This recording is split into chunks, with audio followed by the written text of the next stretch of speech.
Welcome to the Labor Radio Podcast Network's weekly Wednesday live stream, where we interview labor leaders about current labor issues. On our February 10th, 2021 program, we discuss Nafta 2.0. Is it better for workers than Nafta of the 1990s? Our guests included Lori Wallach of Public Citizens Global Trade Watch, Eric Gottwald, an AFL-CIO trade specialist, Alejandro Villamar of the Mexican Action Network Against Free Trade, and Rick Arnold of Canada's Common Frontiers. This week's Labor Radio Podcast Network member hosts are Jacob Morrison of the Valley Labor Report and Judy Ancel of the Heartland Labor Forum. My name is Evan Papp, and I co-produce the Wednesday weekly live stream. Enjoy the show.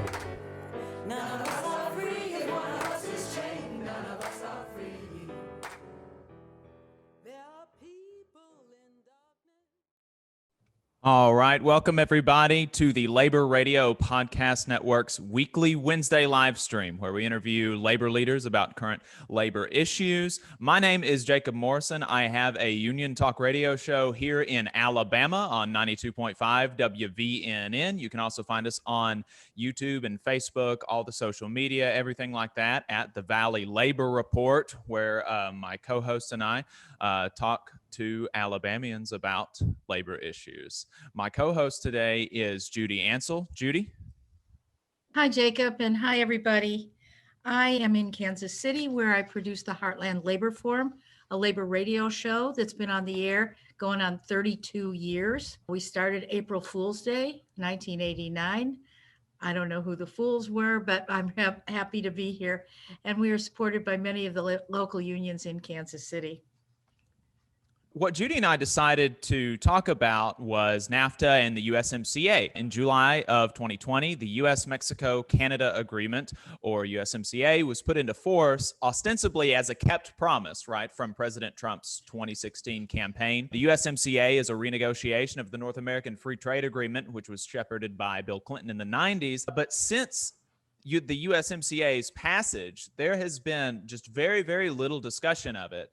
And, you know, like many things in the Trump era, enormous news stories are totally swept away by the tide of daily controversies and even bigger stories. So we wanted to revisit this because it's a really important topic and it's going to affect all of our lives, especially those of us in the manufacturing sector. This is going to be affecting us for years to come. Our first two guests are Lori Wallach, a director of Global Trade Watch, which is a division of Public Citizen. She's going to be helping us get a better understanding of the history of NAFTA and the USMCA and a broad overview of what those two trade deals did.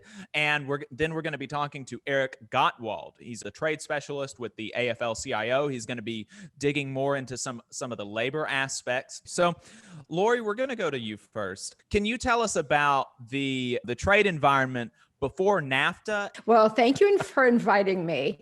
The dirty little secret of NAFTA and the agreements from, the 1990s on is they're not mainly about trade. The idea of calling them a trade agreement was like a branding stunt by the multinational corporations and governments that were in cahoots.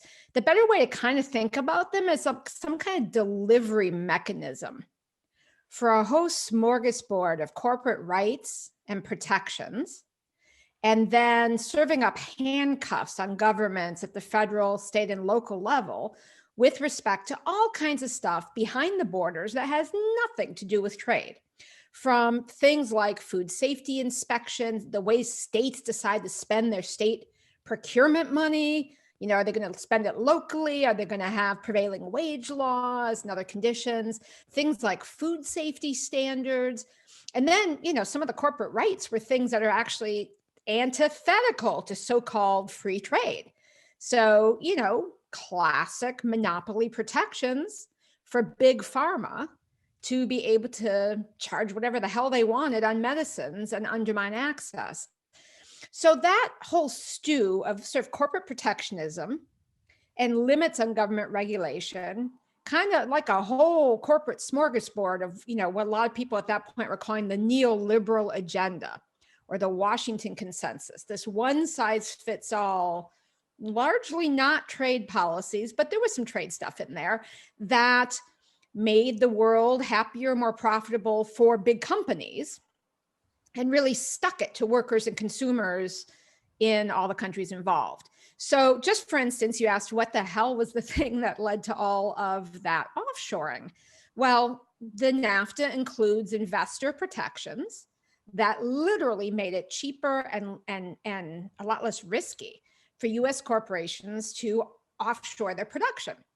And knowing that labor rights in Mexico were suppressed with the government in cahoots with basically protection unions, a lot of those companies thought, wow, a lot of very hardworking, smart people just across the border who we can pay a pittance.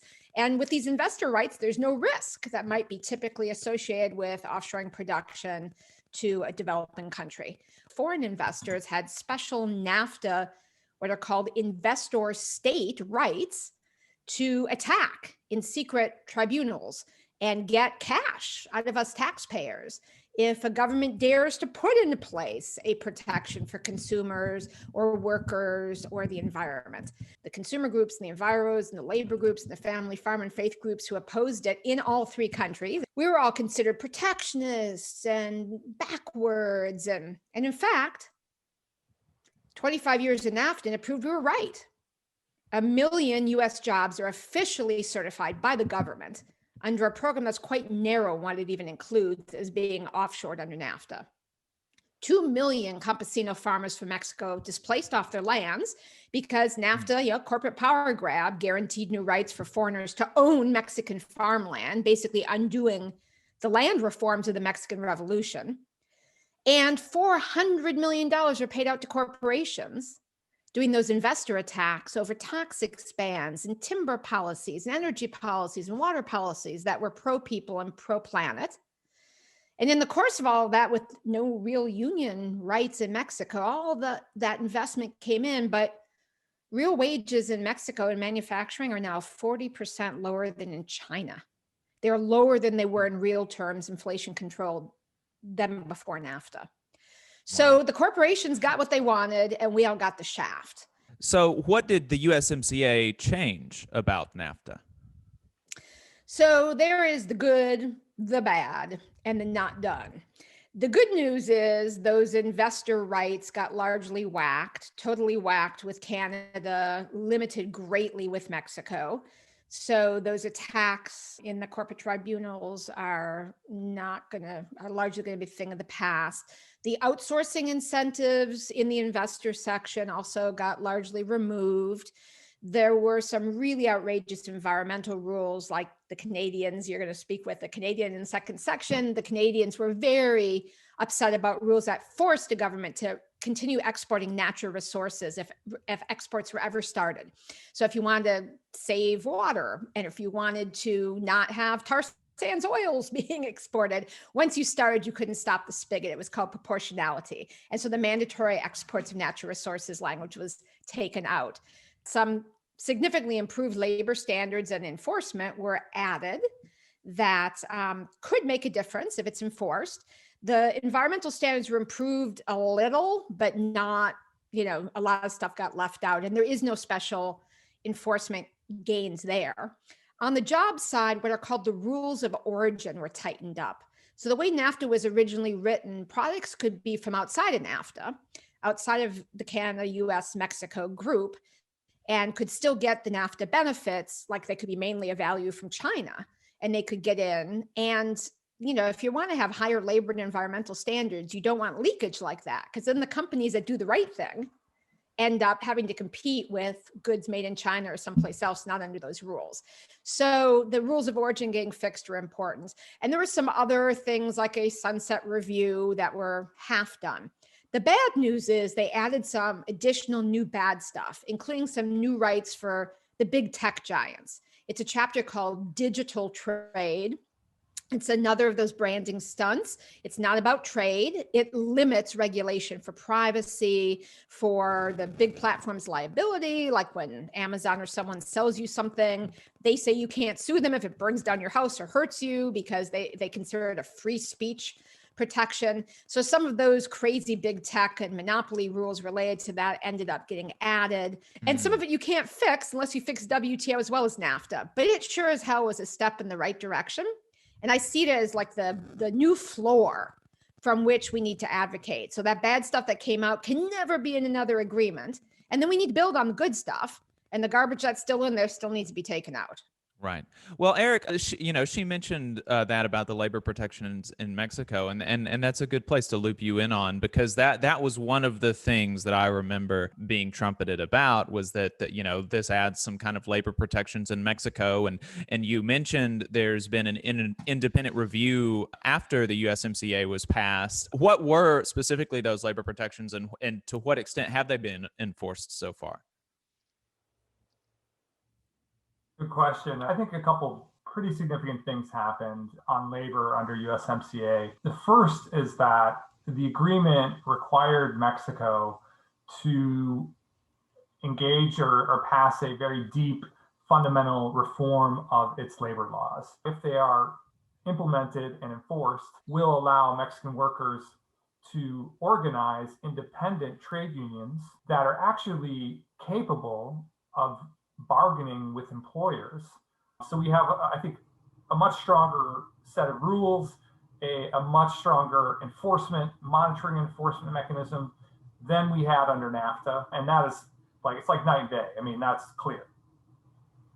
What was it that pushed the AFL-CIO National Federation to endorse it? There were, three things that I would point to that got us to yes. When we saw the opportunity to fundamentally rewrite Mexican labor law, have these real monitoring and enforcement mechanisms, both with regard to the government and individual employers in Mexico. And I think when we saw that some of these corporate giveaways that Lori was talking about, these extended pharmaceutical patents, and this investment state dispute settlement, when that stuff was also taken out, we saw a deal that we could endorse, to improve the trade framework in North America. Because remember, we're starting from NAFTA, and that's like being way in the basement. And I think USMCA has got us back up to the ground floor, and that's improvement. It's not perfect.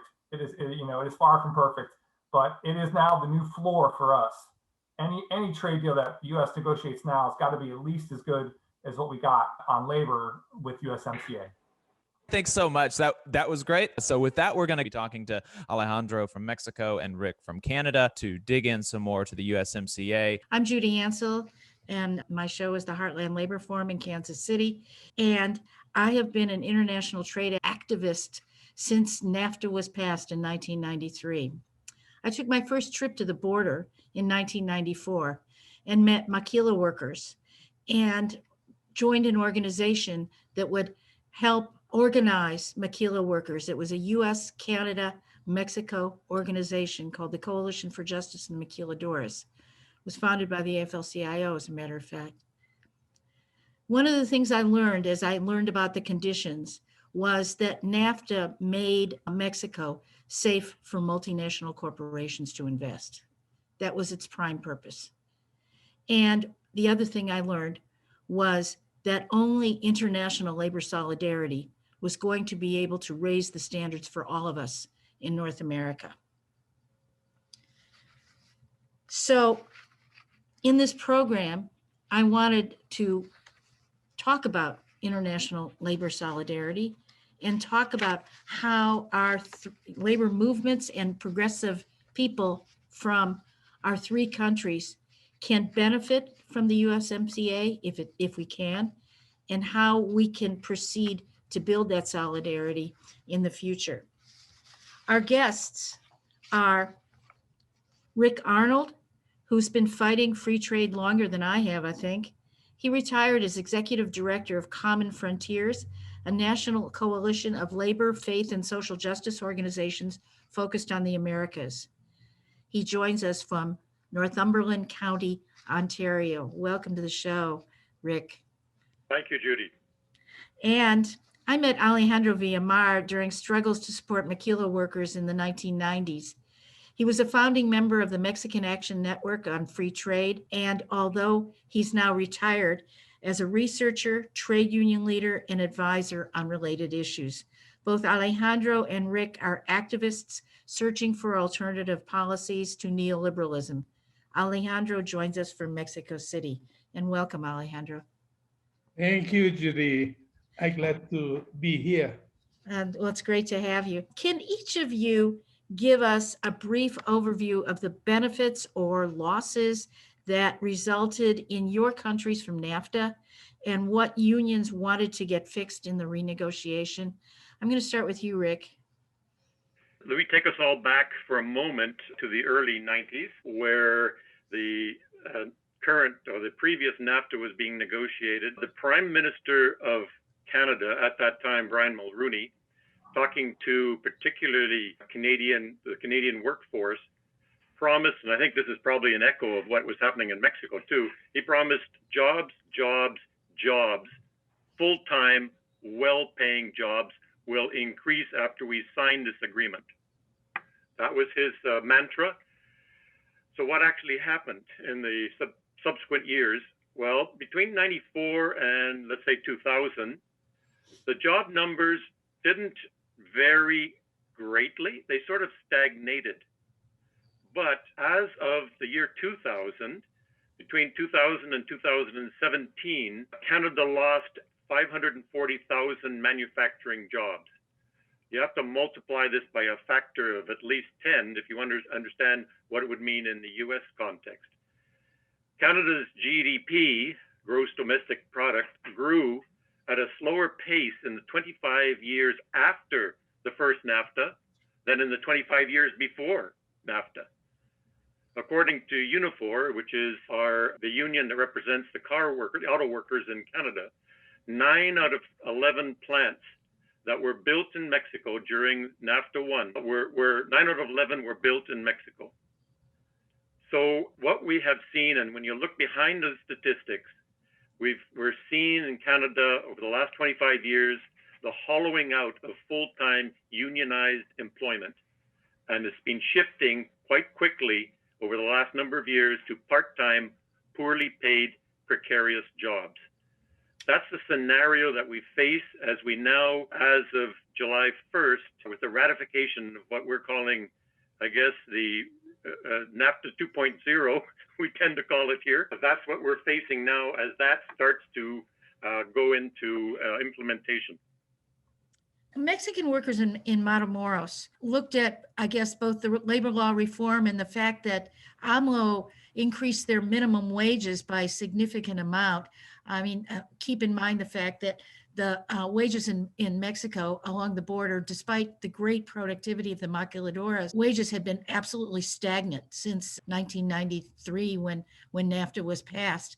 But yet last year, the wages of workers along the border were, what was it, doubled, Alejandro, I think? But the workers are organizing. Can you talk about that and what kind of a challenge this is bringing to push the Mexican government and the state governments to actually implement the labor law reform? And can you talk about Susana Prieto Terrazas?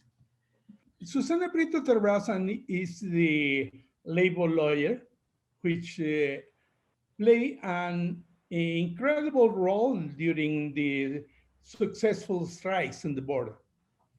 And she can to mobilize 48 companies and workers to fight not only for the salaries and successfully obtain the increase of the wages, but also for first time in many decades to organize the first free trade union in the border. It is a very, very important, but at the resistance of the local government, right wing, and also the leaders continue to be terrible against the workers. It is the violation of all laws, all international agreements. This is the concrete resistance of the big companies because our complicity between the political power, but also the business owners. I also want to bring Eric back into the conversation. How can international solidarity push this thing and make this thing work so that we get increased rights for all of us in North America? There are some models out there, and one of the models is the Hemispheric Social Alliance. That model, which was created but not only in North America, but for all of the Americas, was created with labor as one of the key components. Labor leaders is key to that, but it also had many other sectors of society involved. And it was through that sort of coalition that over a 3 to 4 year period, they all came together, all of us from different countries, and were able to stop the FTAA in its tracks in Argentina.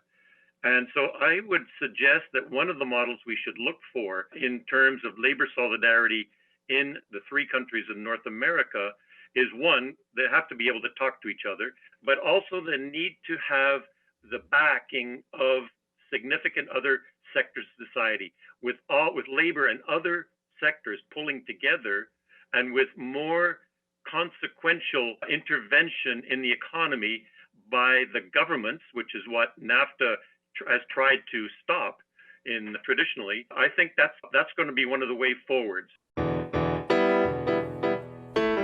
That was an excerpt from our February 10th, 2021 Labor Radio Podcast Network livestream. You can watch the full episode by visiting our website at laborradionetwork.org, and you can follow the conversation on Twitter, Facebook, and Instagram using the hashtag LaborRadioPod.